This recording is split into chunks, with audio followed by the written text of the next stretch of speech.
This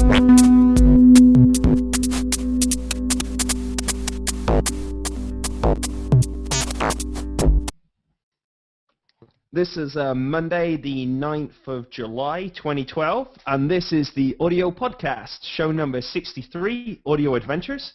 I am Scott Hewitt, and as always, I'm joined by... Samuel Freeman, hello. Hello, Sam. How are you doing?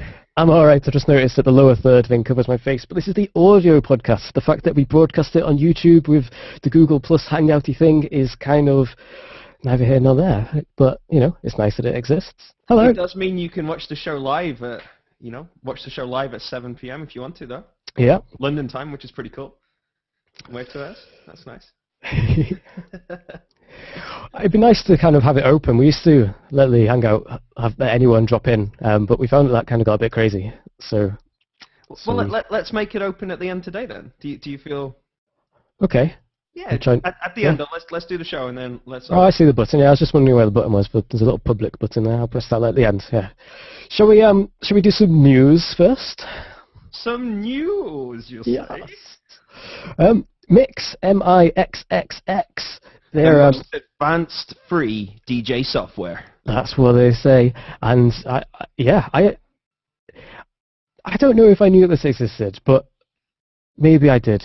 It's one of them. But anyway, they've got a new version out this week, and that's which is 1.10.1, which is ahead of their forthcoming 1.11, which is in beta at the moment. So the current thing that's been released this week is bug fixes, but yeah, there's a new one coming, and this is free open source community project DJing software which runs on Windows OS X and Linux.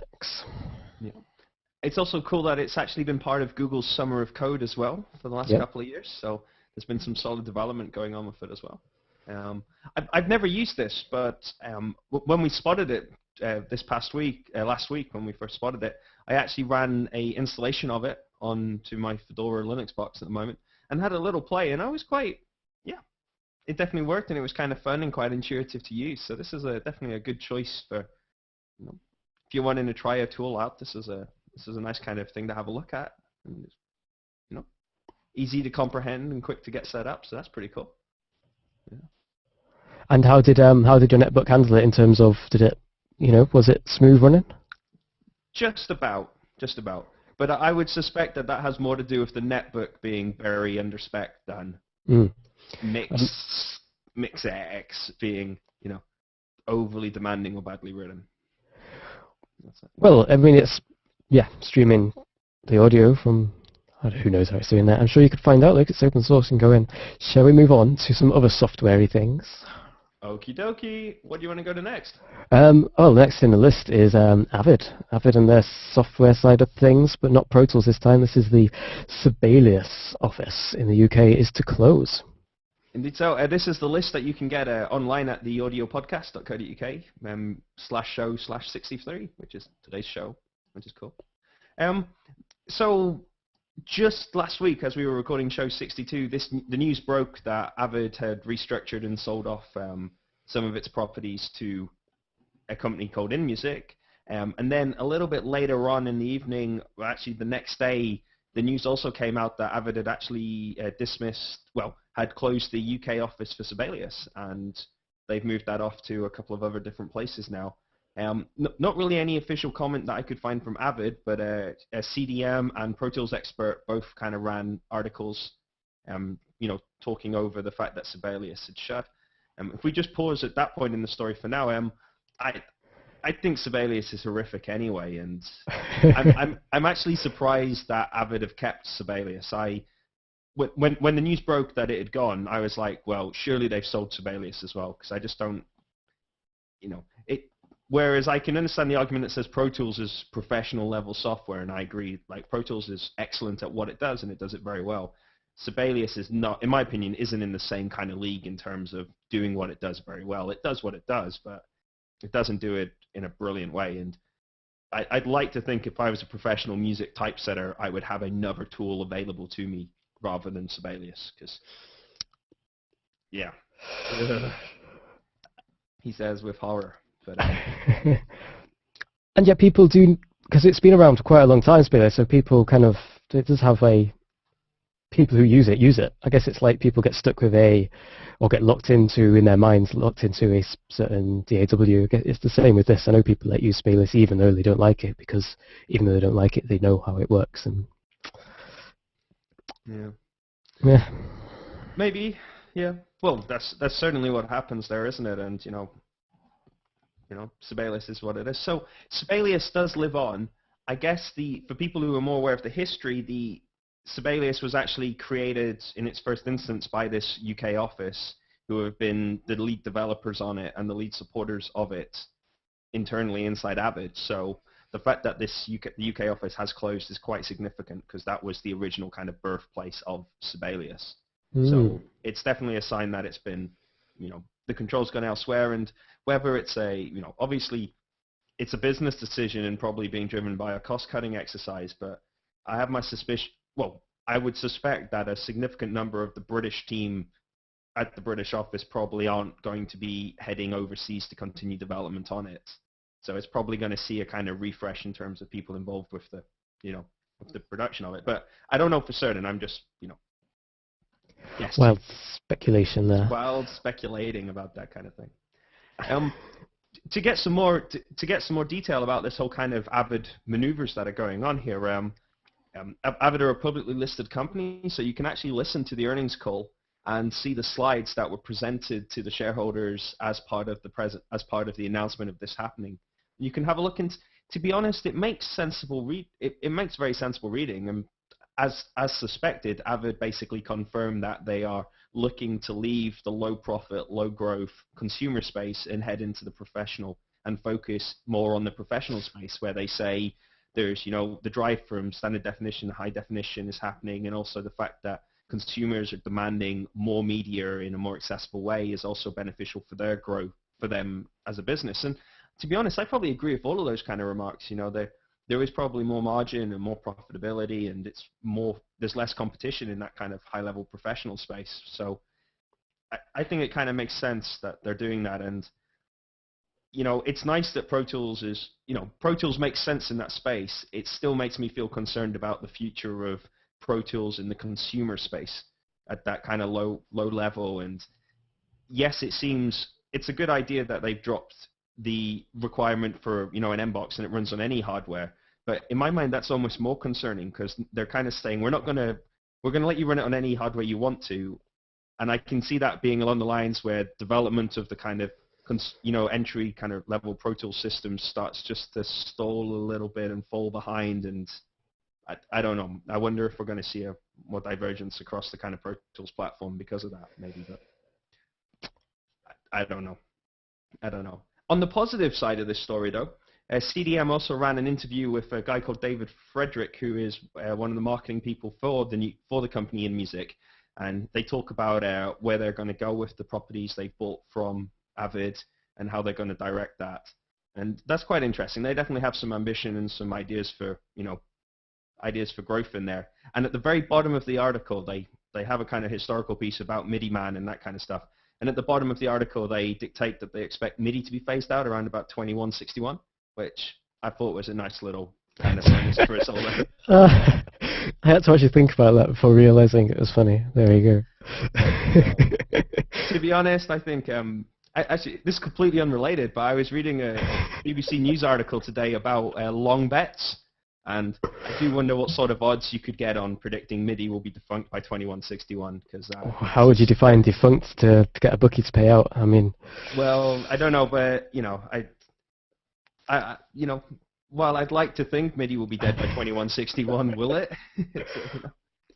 I'm more for MIDI still. I think that it has its place. In fact, did I mention this on air? No, I didn't. I was playing with a 4-track machine last week, and I synced it up to Cubase with a PPS2. I think that's what it's called. Little sync box, just to see if it still works. It does. It's really easy. Strip some SMPTE onto the tape, flick the little switch on the 4-track machine so that it outputs it out of the other thing without, yeah. It's easy, actually. Really easy. I remember it being difficult and hard to do. It's kind of why I did it again. I think it was just that I didn't understand technology then as much as I do now. I get it now that we don't need it anymore. Or do you need it anymore? I don't know. Do you? it sometimes intrigues me the way that older technology seems to survive so much longer, and I kind of wonder if that's because of the way it was built so much better. Like, I was playing with a MIDI Sport 4x4 a couple of days ago, and I was like, this is a really old interface, and a really old MIDI interface, and I had like a PV, I think, like the Fat Boy. I don't know if you remember the Fat Boy, which Yeah. is like one of the first kind of MIDI controllers, and they both work perfectly well. And I was like, that's kind of cool that they're like 10 years old and both work well. And then you realize they're both made out of solid metal. You know what I mean? Like, you could probably jack your car up with them and they'd be fine. And then you compare that against, like, you know, like an Oxygen 8 or something, little keyboard, little plastic MIDI keyboard, and you're like, Yeah. it's kind of obvious why one of them works 10 years later and the other one, you know, I'm on my second of the plastic keyboards. It's, you know, yeah. Well. Little rant there, little rant. Shall we move on again then? Maybe we should. Maybe we should. Where have we got to? The ongoing march of software, as they say. So Ableton Live has released another beta, the 8.4 beta, and this now includes 64-bit support. Woo! Woo. So what does it mean that it's got 64-bit support? Let's do this quickly.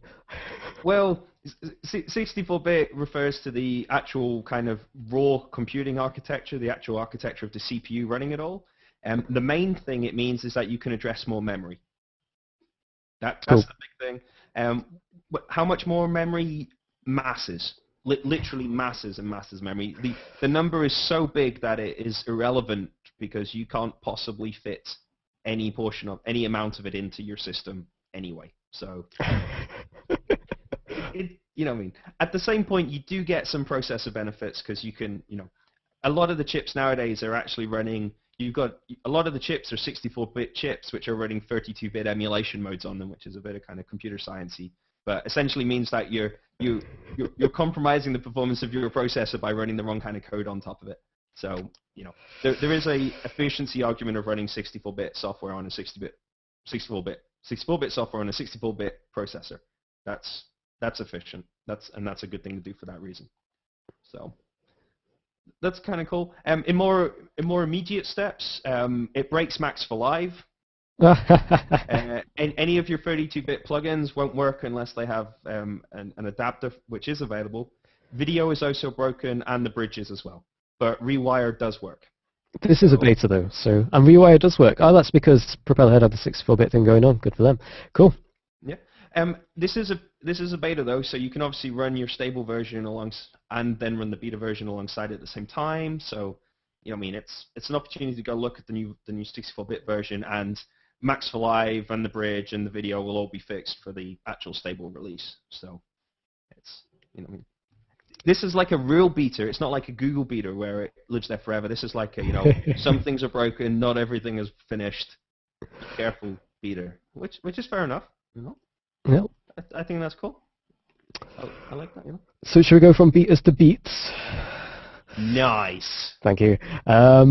This is it's a Native Instruments site, so yeah, might take ages to load. The Machine is on sale. They're selling it now. This is, I don't know how much it was before, but you can now get the Machine Micro for $249 or the Machine for $399. So you can have hardware control of your BT stuff. Nice. Those specials are running until August the 31st, 2012. So I've got a bit of time to go grab them as well if you want to. I really dislike, you know, I'm going to use this mouthpiece for a minute. I really dislike the Native Instruments site. It just takes ages to load and it doesn't ever work properly and it's just horrible. Like, I know it looks good. I can understand how it looks good, but I wish there was just like a version of site that doesn't look good but contains the information in a way that doesn't cause your computer to crash. That'd be nice. Please, Native Instruments. Please. And a lot of the content you have to log in to see, and I'm always very disinclined to log in on account of everything taking ages to load, and yeah. Get it sorted, NI. Get it sorted, get it sorted. Another kind of heading back again into the software releases from the hardware world, Pianotech 4.1 has been released. I'm not familiar with Pianotech, but it has two additional parameters, the Tine Noise Hammer and the Tine Noise Damper as well, and an update to Rode to version 2. And you can find out more about that online. Follow the link. We don't know what it means, but you might. Their website is actually, now this is my kind of website here. You've got something that doesn't look very good, but you know what it does have? It loads instantaneously and it's stable. I like that. I like that website. Native NI guys, check that out. That's what I'd like. Something like that, you know. Horrific to look at, visually horrible, but man, it works. It's just so solid. It's not that bad to look at. I've seen worse. Oh, they're all worse out there. I just wanted, you know, to give kind of options there. So going from a piano tech into something there, you know, into more sound production, sound instruments, production-y things, and a story we've actually talked about previously on the audio podcast. The Crowd Choir project, being run by Sonic Couture, has released the Crowd Choir. So when we mentioned it in show 44, did you say it was? Yes, it was. That was a long time ago.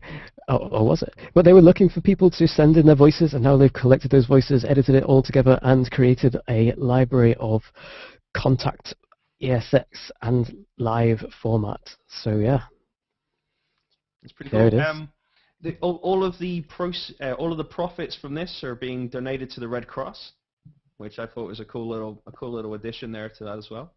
And it's kind of fun. It's kind of cool, you know, kind of, yeah. It's kind of, I think that's kind of fun. Yeah. And apparently it was partially inspired by the 10cc track "I'm Not in Love." The entire project, which is kind of fun. So that's kind of cool. I think that's. I thought it was a really interesting project. Actually, when it was announced, it was cool and it was fun. Oh, I know what else I was going to mention. The fact that we mentioned it in show 44, and okay, yeah. And unlike, say, other content providers such as ITV, BBC, and various other online providers, you can actually listen to all of our shows from show 1 all the way up to today if you want to. And you can listen to every single one of them, and you can just go click on their page and go listen to them with their show notes. So that's pretty cool. So you could, I have to confess, I didn't go back to listen to show 44, so it could be a turkey. I'm saying some long-time listeners will know that sometimes we hit the mark and these shows are golden, and other times they're just so bad it's horrific. Yeah, I often don't listen back to the shows when it's been a bad one. My performances are pretty low at times, but and I think 44 was a bit of a ropey one actually, as far as I remember. But that's.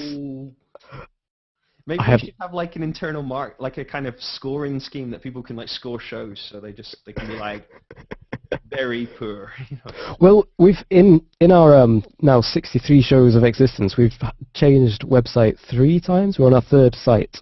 That's However, true. all of our content is still there, going all the way back. So I mean, some of the older shows that have been moved across twice are a little bit more messy to look at them. But the comment system is there in the current version of the site. So theaudiopodcast.co.uk, and you can comment on anything from the past 2 and a bit years, past 63 shows. It's been a long time. It's been a long time. And it's a long time to go. We haven't even made it halfway through this show yet. Or have we? I don't know. Let's move on to more stuff that is winnable. Winnable, yeah. So, DV247 are advertising a competition for a Rode NT2A condenser microphone. Tell us more, Sam. They are indeed. It is the link from the show notes goes through to the dv247.com announcement of it, but they're going to ask you to go over to Facebook, look at a picture on their Facebook page, and answer via email a question about the picture. Although I should imagine by now someone will have commented on the picture what the answer to the question is. And since it's a competition, they're giving it away to some lucky winner who has to be in the UK or EU. Then and the probably deadline is the 13th of July. That's this Friday, yeah. So if you're listening to this after Friday, then you can't enter. And if you're not in the UK or EU, then you can't enter either. And you must be 14 years of age or more. There's no amusing terms and conditions on this one, unfortunately. Sometimes, but that's a shame, isn't it? It is. It's fairly, but it is. I think the amusement for me on this competition was the kind of roundabout way that you have to go through it. So you know, I'm on the DV247 website, but I have to go over to Facebook and then go to my email client to send to enter. Yeah. Yeah. Well, what accessories are included with the Rode NT2-A Studio solution? Wow. That's the question, just in case you If you want to, well, yeah. I'll be honest. I'm not interested in that kind of mic at the moment. I don't have use for it, so I'm not going to be pursuing this any further. I've actually closed the link now. So what's the next thing, Scott? Where are we next? We're on SoftTube. Yeah, tell us about that. SoftTube, yeah. So SoftTube are announcing the release of 2 plugins available, and they're available as AXX, AAX, DSP, RTAS, VST, VST3, and audio units. Rack extensions? Have they? No. No. Okay. Maybe. I say no, but that just means that I didn't put it in the notes that I wrote. So maybe. So they've released the 2 are actually related to each other. There is the Grand Channel, which is a kind of channel strip. Obviously, their blurb would suggest it's ideal for everything, which is almost certainly not the case, but does probably indicate that it is useful for some things. Interestingly, it actually includes, the Grand Channel actually includes the equalizer, which is being released as well. So you can actually buy the graphical EQ separately. Graphical EQ, sorry. Yeah, the EQ separately if you wish, or the Grand Channel itself as well. It looks pretty, looks pretty solid. You've got a leveling amplifier plugin and a passive tube equalizer as well. So there's a couple of different kind of features in there. And of course, as you would expect, Sam, my main interest in here is the blurb that surrounds this release. So you may consider this the informative part of the topic covered. You'll find that it is easy to use with huge sonic range. Huge Sonic range. Yeah. It gets better. Okay. Extremely analog behavior. How about that? Is it actually analog, this thing? No, it's a plugin. Sorry, can you tell I've been listening carefully? It is a software plugin emulation of an existing piece of physical hardware. Actually, I was trying to poke around to see whether or not these people have anything on the Propeller Head shop. Anyway, and then when I glanced back to see what you might be reading and looked at the interface, it fooled me into thinking that I was looking at the front of a rack. They've gone through a lot of effort of making it look very shiny. So, their analog, it fooled my eyes just then. I don't know if it would fool my ears, but... I'm going to head in, let's head in a different territory for a minute. Okay. I was actually discussing this this plugin design with somebody last week, and I'm kind of torn as to how I feel about it, but you've picked up on something there which I think is quite interesting, which is if you make a plugin which is visually the same as the hardware item, they tend to be very easy to use.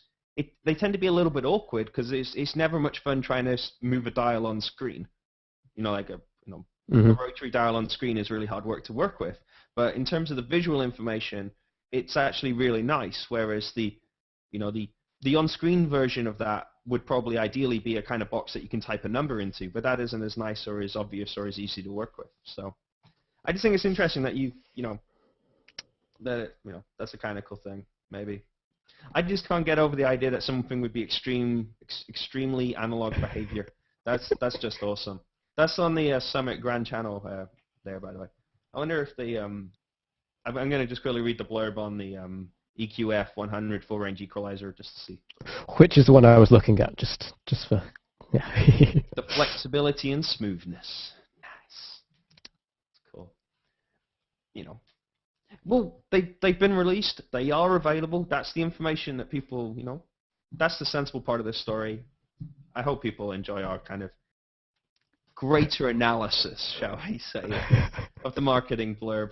I think it's brilliant. And I'd like to encourage these people to continue this. I'm saying it's fantastic. I like their text. I find it very exciting. What do you think of their website, Sam? Loaded quick. Looks good. Nice. It's got pop-up menus when you put your mouse over things, and I know on tablets sometimes they work, sometimes they don't. When you point at a thing to make other links appear. But I haven't got a tablet here, so I can't tell you whether that. I'm sure it works perfectly fine. I mean, it's not hard to make those things work. It's just that some websites it doesn't. Would you say that some websites, when it doesn't work, it's almost like there's a monster invading your tablet? if I had the next link ready to go, oh, I've seen this one. Oh, well, monsters. Now, this is something special, Scott. I know you like to put in the comedy sample libraries, but this, oh dear. This is the Sea Monsters sample library from Empty Sea. And the first 30 seconds of the SoundCloud plugin demo of this had me laughing so much. It's brilliant. It's so good. It's awesome, isn't it? Recorded at 192K 24-bit makes all the difference. I like the way that the blurb obviously is start with 4 original creatures. So I like the way that they found these sea monsters to start with and beat them or something. I thought that was fantastic. I had visions of like Nessie being hauled out of the lock. It's well, that's from reading it. Did you get that impression from listening to it? Maybe not so much. No. Kind of cool. I just thought that'd be great. It's like Nessie, kind of camera shy, but when it comes to sample libraries, right in there. Oh yeah. It's just cool, isn't it? I'm saying you got to think that sample libraries are awesome. Obviously, there is a SoundCloud kind of preview that you can have a listen to and check it out. We're not going to press play. We're not going to do that now because, well, it's just, well, we'd have to check we were allowed to, and you can press play yourself and listen to them as many times as you wish, over and over again if you wanted to. Okay, what else is going on? There's more crazy deals from IK. Well, I say more. I don't know if they suggest they've done them before. This was, is this over? Yeah, I think that this thing's been and gone, happened. If you saw it on the webpage, then you could have taken advantage, but I think that the offer ended yesterday. So should we just move straight on? Well, that's a good reason to go check out theaudiopodcast.co.uk because we do blog there every day. There's items there, and some of the items make it into a show, and quite a lot of items don't make it into the show actually now. So, I mean, maybe we should have this conversation off there. But did you add this to the number 63? Because I remember ticking news but not adding it to the show. Maybe you thought that was a mistake. Possibly so. Yes, I did.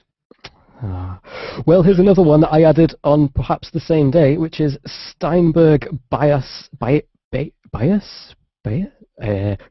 Peak Crossgrade. So if you're a Peak user, we mentioned the other week that that's been discontinued by BIOS. That's how you say that, isn't it? Yeah. You've typoed the title there. Have I? Yeah. No wonder. Oh dear. So Peak is dead. Long live Wavelab 7. There we go. That's it. If you're a Peak user, then you can get 50% off Wavelab 7, and this goes for the Wavelab Elements 7 as well. So that's available until the end of October. Awesome stuff. Cool. Propellerhead are running some producer clinics in the UK. Leeds, Manchester, and Liverpool, 16th to the 18th of July, so I presume the 17th as well. I'm just guessing that. Yes. Yeah, there's Which is cool. Yeah, there must be one of those. There's 4 places there, and 16, Chester. 17, 18. Chester, yeah. Well, the link is on the website. Go through. There's going to be a couple of guys there. Gary Bromham. Gary Bromham. Anyway, he's a... Bjork and Sheryl Crow. And Matthias Hackstrom, whose name I've tried to say before, but probably haven't got it right yet. But I met that guy. He's nice. And knows what he's talking about. And they build these things as kind of get an opportunity to get insight into, I don't know, they say something about it being more than just a list of features being presented. I think it's kind of some tips and tricks from pro users there. Awesome stuff. Cool. Yep. That's pretty cool, isn't it? I like that. There tends to be things like kind of promotions and stuff at these things as well, doesn't there? Like I don't know if there is in this case, but previous experience of these kind of events leads me to suggest that there tends to be some sort of promotion running at those kind of things. Yeah, here, I've clicked on the link, so I can tell you now. The 16th of July, Chester. 17th of July, Leeds. The 18th of July, Manchester. The 19th of July, Liverpool. I was full of typos that day, man. Because anyway. The audio podcast. We do news, but don't believe what we say. That's awesome stuff. Well, we've made it through the news section. We've been fairly prompt today, actually, and I've enjoyed it so far, so that's nice. Let's go into the most imaginatively entitled Other section. For those who are wondering, Go on. the other section are things that aren't actually news, but are relevant to us, but are only really relevant if you actually have any interest in the audio podcast. So that's what makes it other rather than news, I would suggest. Okay. I put this link here, which is just to apologize, but if you visit our website, theaudiopodcast.co.uk, for some reason, at the top of the page, wherever you go, is going to throw up a little thing that tells you use cookies. We use cookies on the website, and if you press OK, you'll never see it again. And if you say click on the other button, which I think says more info, it'll take you off to a page that gives you a little bit more information. Basically, there's been a law's been introduced that says we have to let you know that we use cookies on the website. So we use cookies on the website. We use them basically to tell us how many people visit the website and what they look at. It doesn't actually tell us anything about that individual. It just gives us kind of a non kind of statistics of this. So that if you were to view our page every day, our counter wouldn't say that we had 7 different people. It would know that it was one person coming 7 times. Is that what you mean? Yes. Cool. That's correct. Yeah. Just as a nice kind of little addition to that, the thing that tracks how many people download our podcast via iTunes doesn't use cookies, but does the exact same thing without using cookies to a greater degree of accuracy. So I just want to point out that this is a terrible law, and if you want to track what people are doing on your website, there are actually fairly poor ways of doing it. There are far more effective methods than using a cookie to do that job. But we're not actually tracking people. We obviously don't have any advertising on the site today. Well, right now is July whatever, or July the 9th. So there's no advertising on the site. There hasn't been ever to this point. So you don't need to worry about us tracking you or doing things like that. We're not really interested in that at the moment. There you go. So cookies, no milk, apologies. There you go. I thought that was nice. Awesome. Plunder! Arr! This is Plunder again. A couple of weeks ago, 57 I think it was, showed him 57 that is, we mentioned the C64 bass guitar, which was at the Maker Faire, and there's been a new video of that posted today, so I guess this is kind of news, but I put it in the Plunder anyway, because it was Plunder then and it's Plunder now. This is a short video, whereas the last time we linked to a live stream recording, and that's kind of hard work. Whereas this is... Was it a Maker Faire or something, if I remember? Yeah, Maker Faire. So this is the maker of this hacked Commodore 64 with bass guitar combined, has given a really nice, quite short demonstration of how it works, and yeah, awesomeness. Check it out. That's cool. I like that. That's cool. The other item of Plunder this week is a slippery chicken. Now, I have to confess that I don't really know an awful lot about this other than it flashed by me a couple of days ago, and I kind of hit that'd be a Plunder item, so I grabbed it. But it's a specialized algorithmic composition software with a cool name, because it has a cool name. It's GPL, so the source code is available. It's available for download online, written by a guy called Michael Edwards in Common Lisp. So the reason I kind of twigged is I'm an Emacs user, and hence I spend a lot of time in Lisp. So that's what twigged on me there. I'm actually going to email the guy and invite him to come on the show, because I think it sounds really cool, and they are working towards a kind of algorithmic album release, which I was very interested in. So I'm going to email the guy and ask him to invite him to come on the show, and hopefully we'll get an interview with him in the next couple of weeks, and we'll find out more about it. But it's a cool piece of Plunder. It's some software to download and play with. So, well, I like doing that if nobody else does. Cool. Awesome stuff. Cool. So how are we doing? Oh, that's it. Hey. Wowzers. Cool. I like that. So we should. I think, Sam, we should do the tail of the show, and then if you want to hit the public button, we could hit the public button and see what.